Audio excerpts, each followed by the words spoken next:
আসসালামু আলাইকুম। সংবাদে আপনাদের সবাইকে স্বাগত। সংবাদ শিরোনাম। কানসাস থেকে ঢাকা ভক্ত সমর্থকরা ভাসছেন উচ্ছ্বাসের জোয়ারে।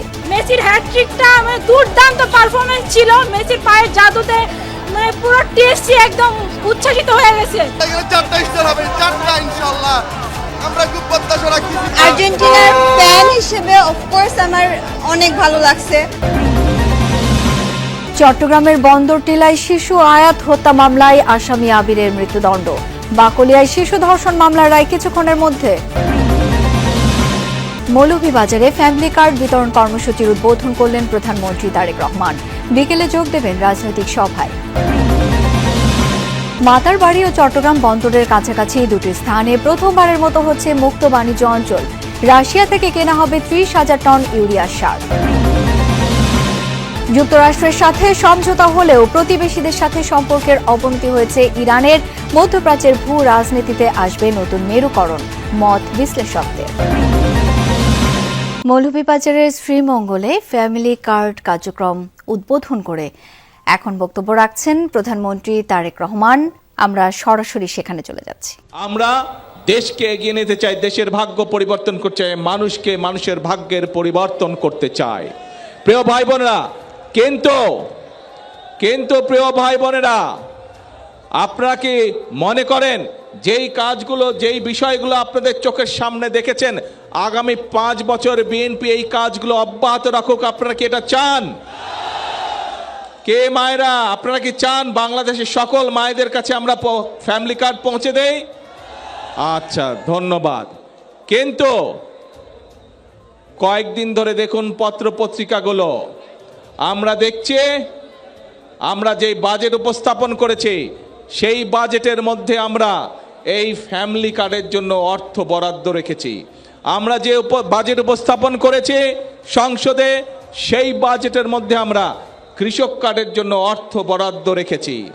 আমরা যেই ফ্যামিলি বাজেট উপস্থাপন করেছি সেই বাজেটে আমরা আমাদের দেশের ছেলেমেয়েরা, স্টুডেন্টরা যাতে স্কুল কলেজে ভালো করে লেখাপড়া করতে পারে, যাতে খেলাধুলা করতে পারে, তার জন্য অর্থ বরাদ্দ রেখেছি।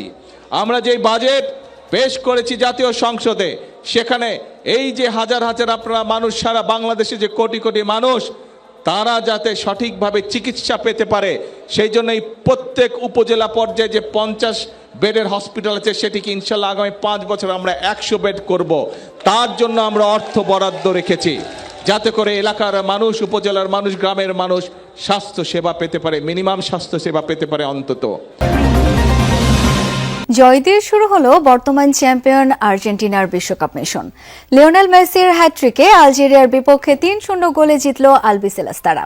বিশ্বকাপে নিজের প্রথম হ্যাট্রিক ও যৌথভাবে সর্বোচ্চ গোলদাতা হওয়ার পাশাপাশি মেসি করেছেন বেশ কয়েকটি রেকর্ডও। কাতার বিশ্বকাপটা যেখানে শেষ করেছিলেন, ঠিক সেখান থেকেই যেন শুরু করলেন নিজের শেষ বিশ্বকাপ। গল্পটা শুধুই লিওনেল মেসির। লুজাইলের সেই ফাইনালে হ্যাটট্রিকের আক্ষেপ ঘুচলেন কানসাস সিটির অ্যারোহেড স্টেডিয়ামে। লুকাতে পারেননি আবেগ। এবারের বিশ্বকাপে প্রথম হ্যাটট্রিকের সঙ্গে দলকে এনে দিলেন উড়ন্ত সূচনা। কানসাসের অ্যারোহেড স্টেডিয়ামে আলজেরিয়া শিবিরে প্রথম কাঁপন ধরান ম্যাচের 5ম মিনিটে। কিন্তু এলেমটেনের উচ্ছ্বাসে বাধা হয়ে দাঁড়ান বেরসিক রেফারি, বাজান অফসাইডের বাঁশি। পাল্টা আক্রমণে গোল উদযাপনে মাতে আলজেরিয়া, কিন্তু এবারও বাজে অফসাইডের বাঁশি। তবে অপেক্ষা বাড়তে দেননি আর্জেন্টাইন অধিনায়ক। তার অলৌকিক বাঁ পায়ের লাজবাব শটে লিড এনে দেন আকাশী নীলদের। ছুঁয়ে ফেলেন কিছুক্ষণ আগেই ছাড়িয়ে যাওয়া এমবাপ্পেকে। প্রথমার্ধের বাকি সময়ে অক্ষত থাকে আলজেরিয়ার জাল। তবে বিরতির পর দ্বিগুণ বেগে ফিরে আসেন লিওনেল মেসি। ম্যাক অ্যালিস্টারের শট প্রতিহত হলে মেসি 50 শটে করেন নিজের দ্বিতীয় গোল। বিশ্বকাপে সর্বোচ্চ গোলদাতার রেসে ছুঁয়ে ফেলেন সাবেক ব্রাজিলিয়ান তারকা রোনালদো নাজারিওকে।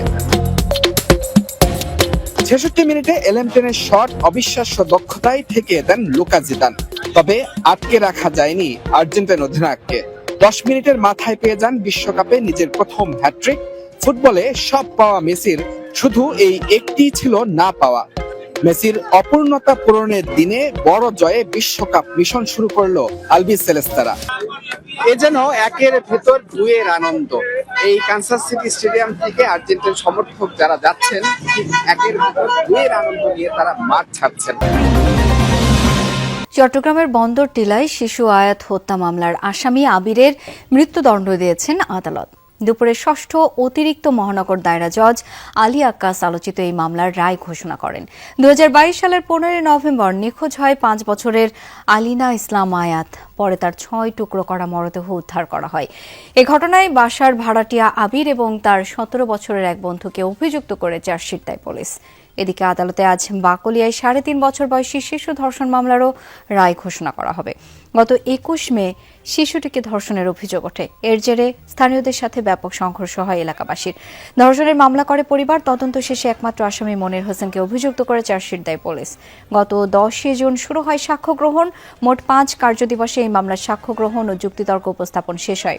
ঘটনার 25 দিনের মধ্যে রায় ঘোষণা হতে চলেছে। আবির আলীর যে নৃশংস হত্যাকাণ্ড সংঘটিত করেছে, বিজ্ঞ আদালত এইটার পর্যবেক্ষণে সর্বোচ্চ সাজা মৃত্যুদণ্ডে দণ্ডিত করেছেন। দেশে প্রথমবারের মতো মুক্ত বাণিজ্য অঞ্চল গড়ে তুলতে যাচ্ছে সরকার। মাতারবাড়ি ও চট্টগ্রাম বন্দরের কাছাকাছি দুটি স্থানে মোট 600 একর জমিতে এই অঞ্চল প্রতিষ্ঠার পরিকল্পনা নেওয়া হয়েছে। সকালে সচিবালয়ে ক্রয় সংক্রান্ত মন্ত্রিসভার কমিটির বৈঠক শেষে এই তথ্য জানান মন্ত্রিপরিষদ সচিব নাসিমুল গনি। বলেন, দেশি বিদেশি বিনিয়োগকারীরা সেখানে কর ছাড় সহ নানা বাণিজ্যিক সুবিধা পাবেন। কারখানা স্থাপন, পর্যটন কেন্দ্র গড়ে তোলা এবং অন্যান্য ব্যবসায়িক কার্যক্রম পরিচালনার সুযোগ থাকবে। সরকারের লক্ষ্য দুবাইয়ের মতো বাংলাদেশকেও একটি আঞ্চলিক বাণিজ্যিক হাবে পরিণত করা। তবে মুক্ত বাণিজ্য অঞ্চলে দেশি নাকি বিদেশি বিনিয়োগ হবে এই নিয়ে সিদ্ধান্ত হয়নি এখনো। এদিকে সরাসরি ক্রয় পদ্ধতিতে রাশিয়া থেকে 30,000 মেট্রিক টন ইউরিয়া সার কেনার সিদ্ধান্ত হয়েছে বলেও জানান তিনি। জ্বালানি আমদানি প্রসঙ্গেও কথা বলেন মন্ত্রিপরিষদ সচিব। জানান, হরমুজ প্রণালী বন্ধ থাকার কারণে অতীত চুক্তি অনুযায়ী নির্ধারিত দামে জ্বালানি পাওয়া যাচ্ছে না। তবে আন্তর্জাতিক বাজারে দাম কমার প্রবণতা থাকায় পরিস্থিতি বিবেচনায় প্রয়োজনীয় সিদ্ধান্ত নিচ্ছে সরকার। এছাড়া চীনের জন্য আলাদা অর্থনৈতিক অঞ্চল গঠনের উদ্যোগও চলছে। যুক্তরাষ্ট্রের সাথে যুদ্ধকে কেন্দ্র করে মধ্যপ্রাচ্যে ইরানের অবস্থান শক্ত হলেও প্রতিবেশী দেশগুলোর সাথে সম্পর্কের চরম অবনতি হয়েছে। যুক্তরাষ্ট্রকে ঘায়েল করতে কমপক্ষে 9টি প্রতিবেশী দেশে হামলা চালিয়েছে ইরান। সামরিক স্থাপনার পাশাপাশি বেসামরিক ক্ষয়ক্ষতির অভিযোগ রয়েছে।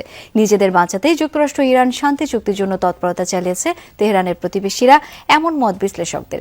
সব মিলিয়ে মধ্যপ্রাচ্যের ভূ রাজনীতিতে ব্যাপক পরিবর্তন আসতে পারে বলে মনে করছেন অনেকেই। দীর্ঘ 3 মাস যুদ্ধের পর অবশেষে সমঝোতা। যুক্তরাষ্ট্র ইসরায়েলের বহু হুমকি ধামকি হামলার পরও নিজ শর্তে অনড় অবস্থান ইরানের, যা মধ্যপ্রাচ্যের ভূ রাজনীতিতে তেহরানের শক্ত অবস্থান তৈরি করলেও প্রতিবেশীদের সাথে টানাপোড়েন পৌঁছেছে চরমে। যুক্তরাষ্ট্রের হামলার কড়া পাল্টা জবাব দিতে পারস্য উপসাগরীয় অঞ্চলের কমপক্ষে 9টি দেশে হামলা চালিয়েছে ইরান।